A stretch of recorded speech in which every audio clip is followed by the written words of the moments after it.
എല്ലാ കൂട്ടുകാർക്കും പുതിയൊരു വീഡിയോയിലേക്ക് വീണ്ടും സ്വാഗതം. അപ്പോൾ ഇന്ന് വന്നിരിക്കുന്നത് നല്ല ഒരു അടിപൊളി സിമ്പിളായിട്ട് അതിലുപരി ടേസ്റ്റ് എന്ന് പറഞ്ഞാൽ ഒരു രക്ഷയില്ല, അതുപോലെ ഒരു നല്ലൊരു കറിയുടെ റെസിപ്പി ആയിട്ടാണ്. വളരെ വളരെ സിമ്പിളായിട്ട് നമുക്ക് ഉണ്ടാക്കിയെടുക്കാൻ പറ്റിയ ഒരു കറിയാണ് കേട്ടോ.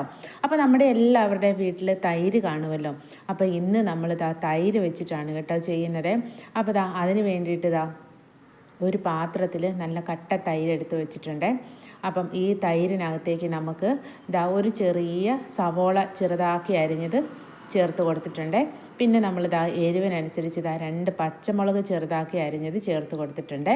പിന്നെ നമ്മൾ ചേർത്ത് കൊടുക്കുന്നത് ഞാൻ വേവിച്ച് വെച്ചിരിക്കുന്ന ഉരുളക്കിഴങ്ങാണ് കേട്ടോ. ഉരുളക്കിഴങ്ങ് ഒരു ലേശം ഉപ്പ് ഇട്ടിട്ട് ചെറുതായി അരിഞ്ഞ് വേവിച്ചെടുത്തതാണ്. അതും കൂടി നമുക്ക് ഇതിനകത്തേക്ക് ചേർത്ത് കൊടുത്തിട്ട് പിന്നെ നമ്മൾ പാകത്തിനുള്ള ഉപ്പും കൂടി ചേർത്ത് കൊടുക്കുവാണ്.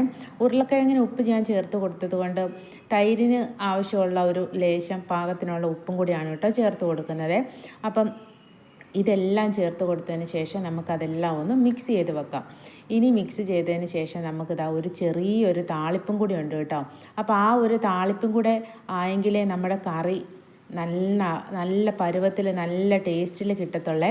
അപ്പോൾ അതിന് വേണ്ടിയിട്ട് ഒരു പാത്രം അടുപ്പേ വെച്ചിട്ടുണ്ട്. അതിലേക്ക് എണ്ണ ഒഴിച്ച് കൊടുത്തിട്ടുണ്ട്.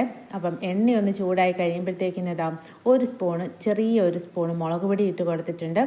പിന്നെ ഒരു ചെറിയ സ്പൂണ് മഞ്ഞൾപ്പൊടിയും കൂടി ചേർത്ത് കൊടുത്തിട്ടുണ്ട്. പിന്നെ നമ്മുടെ ഒരു മെയിനായിട്ടുള്ള ഐറ്റം എന്ന് പറയുന്നത് കസ്തൂരി മേത്തിയാണ് കേട്ടോ. അപ്പോൾ ആ കസ്തൂരി മേത്തിയും കൂടെ ആ എണ്ണയ്ക്കകത്തേക്ക് ഇട്ട് കൊടുത്തിട്ട് നമ്മുടെ തൈരിനകത്തേക്ക് ചേർത്ത് കൊടുക്കുകയാണ് കേട്ടോ. അപ്പം ഇങ്ങനെ ചേർത്ത് കൊടുത്ത് അതൊന്ന് ഇളക്കിയെടുത്ത് കഴിയുമ്പോൾ നമ്മുടെ സിമ്പിളായിട്ടുള്ള ടേസ്റ്റി ആയിട്ടുള്ള തൈര് കറി റെഡി ആയിട്ടുണ്ട്. തൈര് ഉരുളക്കിഴങ്ങ് കറി റെഡി ആയിട്ടുണ്ട്. ഞാൻ പിന്നെ മേളിൽ കുറച്ച് കറിവേപ്പില ഇട്ട് കൊടുക്കുവാണ്. മല്ലിയില ഉണ്ടെങ്കിൽ അത്രയും ടേസ്റ്റ് ആയിരിക്കും കേട്ടോ. മല്ലിയില ഇല്ലാത്തതുകൊണ്ട് ഞാൻ കറിവേപ്പില ഇട്ട് കൊടുത്തു കേട്ടോ. അപ്പം വളരെ സിമ്പിളായിട്ടുള്ള നമ്മുടെ കറി റെഡി ആയിട്ടുണ്ട് കേട്ടോ. അപ്പോൾ പറ്റുന്ന കൂട്ടുകാർ ഇതുപോലെ ഒന്ന് വേഗം ഒന്ന് പോയി ട്രൈ ചെയ്ത് നോക്കിയോ. ഞാൻ വെറുതെ പറയുന്നതല്ല കേട്ടോ, അത്രയ്ക്ക് നല്ല ടേസ്റ്റാണ്, ഒരു രക്ഷയില്ല നമ്മുടെ ഈ ഒരു കറിക്ക്. അപ്പം പറ്റുന്ന കൂട്ടുകാരെല്ലാവരും വേഗം ട്രൈ ചെയ്ത് നോക്കിയിട്ട് അഭിപ്രായം പറയാൻ മറക്കരുത്.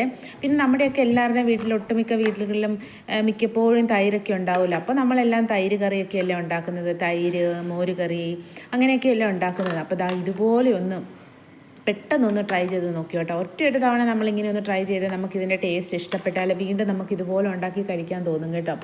അപ്പം നമ്മുടെ ഇന്നത്തെ ഒരു കുഞ്ഞു വീഡിയോ നമ്മുടെ കൂട്ടുകാർക്ക് എല്ലാവർക്കും ഇഷ്ടപ്പെട്ടെന്ന് വിചാരിക്കുന്നു.